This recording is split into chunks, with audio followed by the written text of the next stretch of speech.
So this is video 4 for Unit 2. Now this is our last lesson for this unit, and we're going to take a look at interference that happens when you have thin films. And the math that we're going to look at for that's on the next page. But before we go to that part, we're just going to take a look at an issue that happens when waves go and hit a different material, like maybe going from air to glass or the other way around. In general, when light goes and tries to cross some interface from one material to another, you're going to get a little bit of reflected energy. So a portion of the energy is going to come back, and a portion of the energy is going to transmit through. Now this is a ray diagram showing what we would have done back in Unit 1. We're going to be looking at waves, right? The waves of electric field for light as it goes and is incident upon this boundary. And we're actually going to be having it go more straight in, but I just wanted to go back to this picture, just to remind you of how it all fits together, how there is a percentage of the energy that reflects and a percentage of the energy that actually goes through and bends and does that refraction. But we're going to be drawing these as waves, and we're going to look at how those waves are affected as they cross that boundary. So this is going to be my little story here. We're going to go from air to glass, and then on the bottom of the page we'll go from glass to air. So let's say out here this is some nice fast air where the n is basically 1, and then we can make this can be some glass. Okay, so this will be a little bit slower. The n can be 1.5. Then we have this boundary right between the air and the glass. Before we get into exactly what the specifics look like, I'm going to draw 3 different waves here. So let's just kind of set up a little color code for how this is going to work. So when I draw the blue wave, that's going to be the incident wave. Okay, that's going to be hitting the material. There is going to be a little bit of energy that does get reflected. I'll draw that in red. And then there's going to be a portion that does make it through, right, that does actually get transmitted into that material, into the glass in the first case. Okay, so there's my legend for just how this is going to work. So now I want to have a wave of electric field that's going to be incident upon this glass. I'm actually going to draw it backwards because I want to make sure I hit kind of a peak in my wave right there. So I'm just going to draw this in kind of the reverse order to how it's actually going to be happening when it strikes the glass. Okay, so maybe something like that. And this is the wave that's going in. So this is the velocity right on the way in. Right, it's heading in. It's a wave going in towards that boundary, heading from left to right.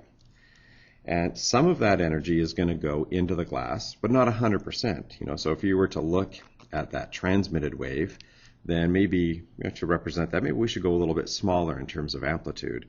I wouldn't want to draw it full size, right? I don't want to have the idea that 100% of the energy gets through. So it's going to go through and be maybe like this. Now it's going to have a slightly shorter wavelength.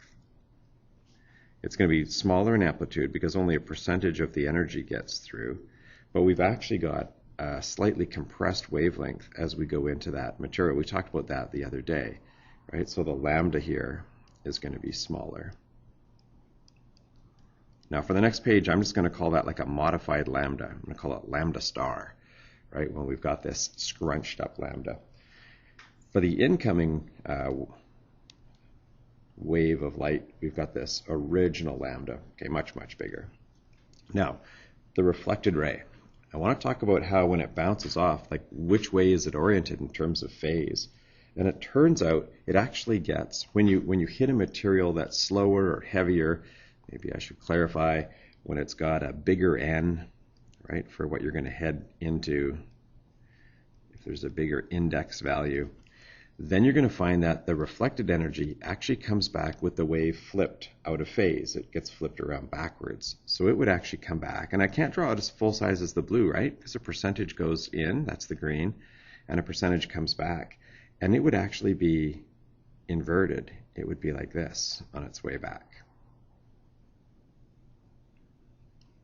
Okay, so that ray is going backwards. That's the reflected. And the key thing, the reason why we're drawing this page, is that, gee, it's actually upside down as it comes bouncing back off the wall. And we would say in physics that there's been a phase change, that it's gotten flipped around kind of backwards. And so right here at that boundary, when you go from a small n of n equals 1, right, on this first side, to a bigger n, 1.5, the reflected wave that comes back has this flip to it. And we would say in physics, oh yeah, it's got a 180 degree, like a U-turn phase change.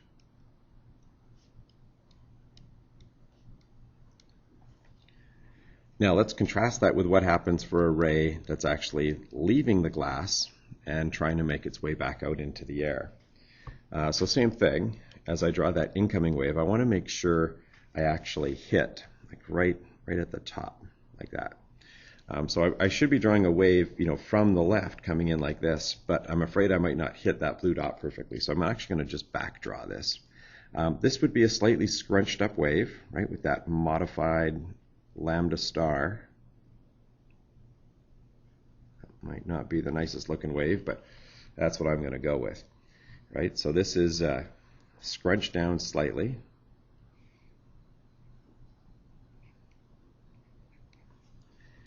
And that's the incoming wave on the way in. Okay, fantastic. And there's going to be a little bit of wave that does get transmitted, but not 100%. So I wouldn't want to draw it full size. It turns out there's a bit of an issue with just size changes in general when you go from one end to another. Even if I drew it like this, that might not be full energy, but let's not worry about that. Let's just for the sake of clarity and saying, oh yeah, it's got a portion of the energy, let's draw it a little bit smaller here. And the part that gets through, the transmitted wave, is always in phase. It doesn't flip around at all. It would stretch out though, right? It would have a much longer wavelength to it because it would be back to the original wavelength. Right, so there's the lambda. Might have stretched that a little bit much, but that's the idea. Okay, so that's actually making it through. That's the transmitted wave. Now, the reflected wave. When you bounce off of something that has a smaller index than what you were originally in, so we're going from 1.5 glass to just straight up air 1.0, when you do that, the wave that comes back does not actually have a phase change to it. So the reflected wave of electric field would actually be like this.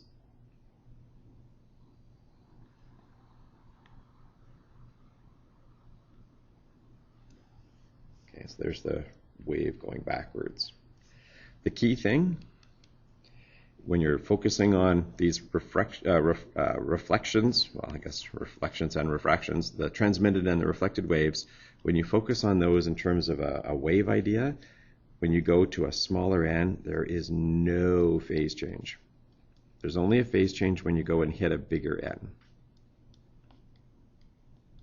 Okay, keep that in mind as we go and look at the next page. But there's definitely a change in the wavelength as well, right? You've got that modified wavelength in there. It's actually pretty easy to figure out how big that modified wavelength would be. To figure out the scrunched up wavelength, I'm going to call it lambda star. It's just the original wavelength divided by the index of the material that you're in. So when you go into a piece of glass that has an n of about 1.5, then what you're going to find is the wavelength is like 1.5 times smaller. You have to divide by 1.5. Okay, here goes the thin films. These pictures are not to scale. Definitely not to scale. But they're actually, this set of pictures is what we can use to explain this. When you look at maybe a thin little film of water in a soap bubble, how you actually get some pretty impressive colors. Some colors seem to be reflected better than others. Some colors transmit through better than others. And it turns out it's actually an issue of interference. On this side of this hoop, there's just a whole bunch of air, and then there's this thin little membrane of water, and then a whole bunch of air on the back side. And what we're going to see is some of the light reflects right off of the first surface of the water, and another important part, is the energy that goes through the first boundary and then gets to the other side of the water membrane and bounces off of that and comes back at you. There are other reflections that are in there, but those are the two reflected rays that we're really going to focus on the most. So this little membrane of water is very, very thin, and we're going to treat that as this little section in here between these two slabs. So this kind of I don't know, orangey brown color thing. This could be very, very, very thick, and this thing could be very thick over here, but then there's this thin little film right in here, right? This could be like the soap bubble. In this case, it's going to be a little air gap between a couple of pieces of glass. So if this is an air gap, this would be maybe 1.5 for some glass, maybe 1.5 for some glass, and then if this is air, it could be 1.0. All right, I'm going to show these light beams as having a bit of an angle to them. But for the math we're going to do, it's as if it's straight on. And you know, looking at this soap bubble, it looks like we're almost looking at that straight on. So think of this as being a straight on picture, but I am just going to draw a bit of an angle just actually for the sake of clarity. So we've got some possible light paths that are interesting to us. One path is, what about light that goes to that boundary like this, and then is going to go and bounce off of that, the reflected part of that. Okay, so let me spin this around now, and goes back to the observer's eye. That's one of the interesting paths that we're going to look at. Now we're only going to look at the two most interesting paths, the two kind of dominant energy paths. There are some other reflections in there, but they have less and less energy, so they're not quite as important. But the other one that is important would look something like this. Let me change its color for you, make it a little bit easier to see. What about the path of light that goes through that first boundary?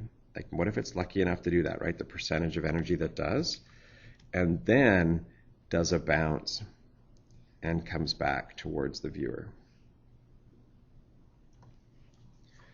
And so this is perfectly set up now for interference. We've got two different ways that waves can get to your eye. One wave path is just off that first boundary and then back to your eye. And the other wave path is identical to all of that, but it has this extra little round trip through this very, very thin little film of air, this air gap between two sheets of glass. So we should probably stick in some measuring stick for, you know, how big this thin film is here. So imagine you had some tiny little calipers and you could measure that thickness. Maybe we'll call it T because it's really thin, right? So that's going to be a dimension in meters. The plan is to try to figure out whether or not this extra little length, because there's a time right here and here where that purple path, as I've drawn it in purple, has a little bit more distance to go. And that yellow there and back through that air film, that air gap, could be just the right length to get a whole number of wavelengths in. And then those two waves, when they come back together to go back to your eye, they would actually be constructively interfering. So what's it going to take for it to be bright? Well, you might think if that yellow path is equal to one wavelength, or two wavelengths, or three wavelengths. So you might suspect that what we're going to do, and it's actually not too far off of this, so I'm going to write it down. It's not wrong to write it down. We're just going to modify it slightly though. There and back, two trips, right? There and back on the yellow is equal to some integer, perhaps number of wavelengths. Now the reason why I've got 2t is I want to be thinking about, you know, round trip, right? You got to go there and back. It's a round trip through that film. And you would suspect that you'd be putting in nice whole numbers here if you wanted it to be bright, as the little title says. But there's a catch. This story has one time when you're going from a small n to a big N, and right here, there's going to be a phase change.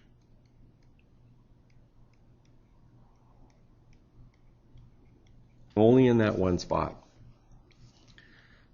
That is a horrible color to see. Let me just change that here. Let's make this better. That's a little better.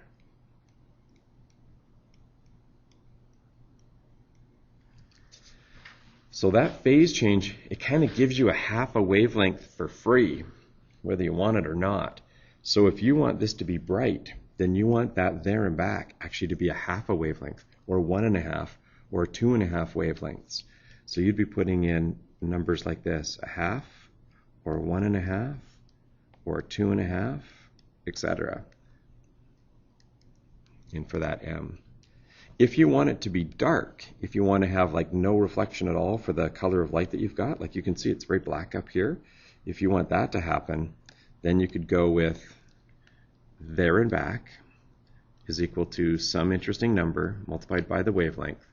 And here you would actually be putting in numbers like 1 or 2 or 3 and so on. You can actually even put in 0. You can bring it down so it's like an air gap that has just the smallest sliver of air to it. And then technically there are two boundaries there, and you would find that the phase change actually makes it quite dark, which actually could be what you're seeing here, where all the colors seem to be darkly reflected, not a lot of reflected light coming back. That could be because of that. Okay, so that's a story where we go from like a big N to a small n back to a big N. Let's try some other variations of that and see how it would look. What if you had out here maybe maybe air, maybe 1.0. Maybe this is water. It's pretty brown looking water, but maybe it's water. And then maybe this is some glass. Pretty much the same story. We're going to have to think about these possible paths of light, right, as they go, and one path bounces off right here.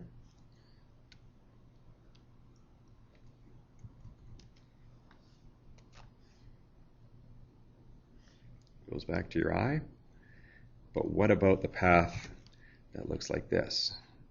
Goes from the light and makes it to that next boundary, that next interface between materials, and then bounces to your eye.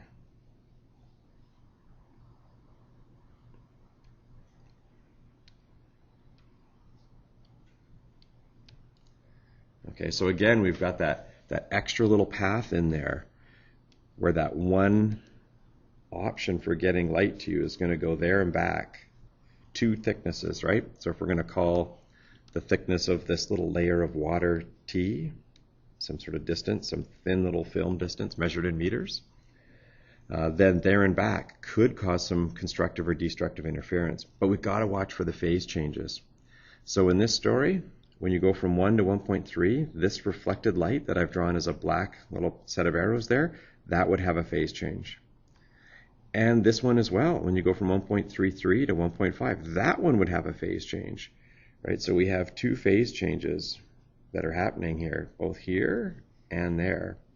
And I guess this is one of those cases where two wrongs make a right, and those phase changes would actually cancel each other out. So we technically don't have to talk about them. And we could say, oh yeah, if you want it to be really bright, then I'm just going to move this down a little bit. Leave yourself some room up here. I'm going to say, oh yeah, there and back is equal to some interesting number of wavelengths. And if you want it to be bright, don't worry about the phase changes. You would be putting in numbers like, well, you could actually put even a 0 in, or a 1, or a 2, or a 3, and so on. But there is a catch. This 1.33 material is going to have a scrunched up wavelength in there, right? Inside there, you're going to have that lambda star scrunchiness thing going on that we saw back here, right? Where waves will get smaller when they're in a material that isn't like air. And so you would have to say, oh, well, this is the modified wavelength. You'd have to go and calculate that wavelength by taking the original wavelength and then dividing by the index of refraction, that 1.33 in this case. If you want to have it to be dark, then same plan. It's all about the there and back distance and watching to see if it's an interesting number of modified wavelengths, but here you'd be putting in halves. Our typical pattern for destructive interference, 1.5 or 2.5 or half or any of those would all create destructive interference. Okay, let's do the soap bubble. The soap bubble probably looks more like this. Air, a whole bunch of air actually, and a whole bunch of air out here, and then a thin little layer of water. And we're going to watch those light paths go from the light off to that person's eye. So one option could be the light that goes like this.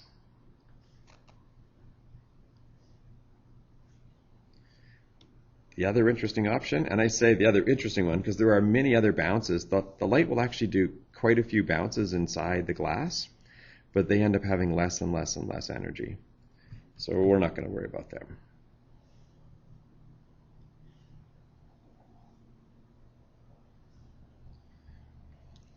Okay, so these are the two different interesting paths of light. The light that comes from behind us, bounces off the first surface of the water and comes back to our eye. Or what about the light that comes from behind us, goes through the first boundary, touches the backside of the thin film of water, and then comes back through and gets to our eye. And if you were to say, like I was alluding to, if you were to say, well, wait a minute, wouldn't the light maybe possibly go bounce, bounce, bounce, bounce, bounce, bounce, and then come back to us? Yes, and sometimes in physics that can be an interesting thing to do. We can build these neat little resonators that rely on that. But right now we're just going to look at these two rays. They're the most kind of powerful ones in terms of energy. So key things to look at. Are there any phase changes? Well, they happen when you go from a lower end to a higher end. And yeah, there's going to be one right there. So this has a single phase change. That's a problem. It means that what you thought was going to be dark will be light, and what you thought would be light would be dark. And so we're going to say that for a nice bright reflection, if you want the colors to be reflected strongly, like if I look back in the picture, like, oh yeah, strong yellow reflection here, or strong purple reflection here. If you want that, then you have to say, okay, there and back is equal to some interesting number of wavelengths. They will be modified because this is not air, that thin film. And then if you want it to be bright, then because there's a single phase change to throw things off, go and put in what you'd think would actually make it dark. Go and put in half numbers. And if you want it to be impressively dark, where no light seems to come back at all, then put down what you think would be light. It's kind of all backwards because of that single phase change.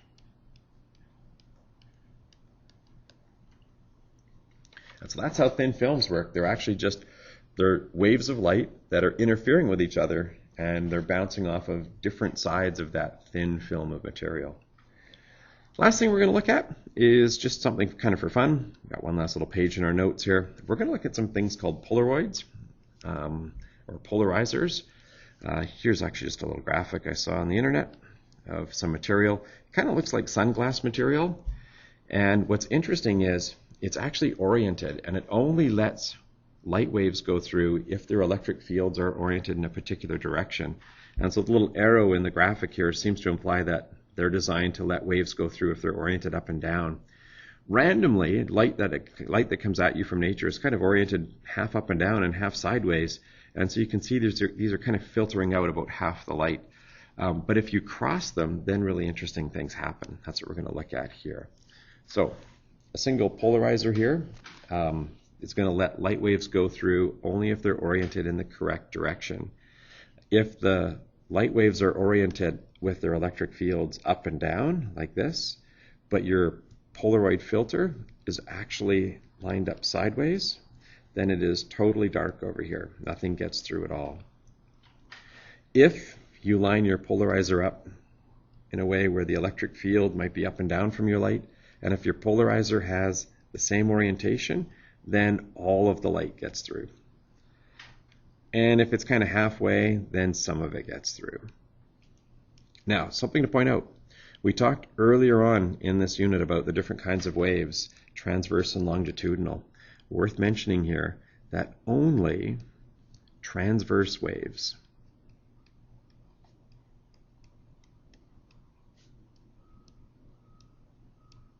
can be polarized.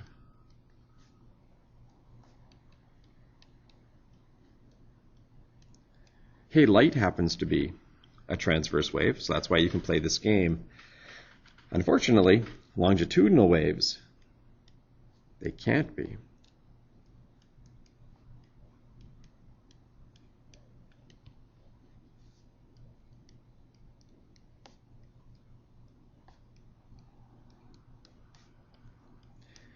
And that would be like sound. So you can't play this experiment with sound. Okay, so this crossed Polaroid game.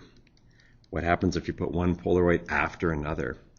So it looks like in this first picture here, we've actually got light waves that are oriented both up and down and left and right coming out of this little random flashlight. The first polarizer is only going to let light go through that's oriented up and down. So about half the light gets through. And if you orient your next polarizer the same way, then all of that light that made it through the first one gets through the second. And so you would notice that, yeah, it's a little bit darker because of the first polarizer, but then after that it doesn't really get any darker at all. But the next picture is cool. Just by rotating that second polarizer, and we'll take a look at it in class, if you've got random light here that's polarized every which way, then after the first Polaroid filter, only the up and down light gets through, so now you're down to about 50% light. And then if you have your next polarizer oriented like this, well, the only light that got through the first one was a part of the first light that was up and down, and now there's nothing left that's sideways, and so this is like 0%. Nothing gets through at all, right? Just totally dark. Whereas over here you would have had 50% of the light after the first one, and then still all of that 50% gets through the next one, at least if it's a really good polarizer. One last little interesting bit of trivia. It turns out that light waves reflected off of water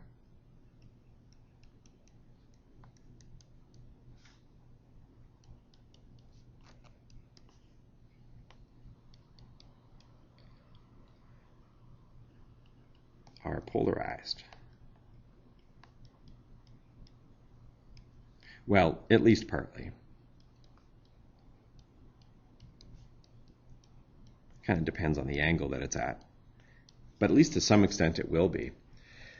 And so you can actually get polarized sunglasses, and here's how they work. Imagine you've got a little pool of water here, a little lake. Maybe there's some fish down in there that you're trying to see. And you notice that it's really hard to see those fish. You know, here you are over here.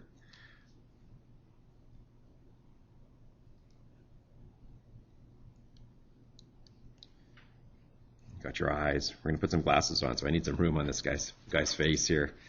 And you're trying to see the fish down on the bottom of the lake, but unfortunately there's this big bright sun over here, and it's just creating a lot of glare. A lot of sunlight's bouncing off of the pool or the pond before it then goes off to your eye, and you're really frustrated by that because it just seems to make it impossible to try to see the fish. Right? The light from the fish is pretty dim compared to all this light that's coming at you from the sun.